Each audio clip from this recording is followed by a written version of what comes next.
তো civil surgeon সাহেব মনে হয় আপনাদের কাছে ওই মেডিকেল রিপোর্টটা হ্যান্ড ওভার করেছে। আমরা পেয়েছি, গতকালকে আমরা পেয়েছি, পেয়ে আমরা এই মামলার যে আয়ও ইন্সপেক্টর আছে ওনার কাছে চলে গেছে, এটা আচ্ছা, ওনার মাধ্যমে আদালতে যাবে। এই এখন পুরো খাগড়াছড়ির আইন শৃঙ্খলা পরিস্থিতির কি অবস্থা? পরিস্থিতি অনেক ভালো। তারা যারা অবরোধ দিয়েছিল তারা তো গত রাত্রে অবরোধ প্রত্যাহার করে নিয়েছেন।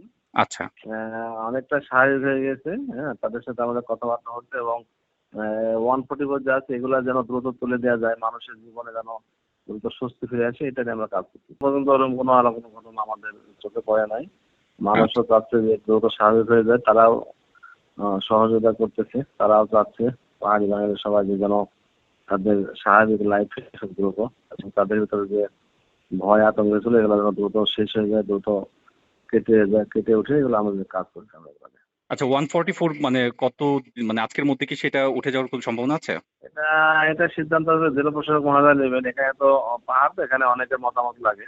জি, হ্যাঁ, যারা এখানে অ্যাক্টিভ আছে সবার সাথে কথা বলে হয়তো সে মতামত সিদ্ধান্ত নেবে হয়তো।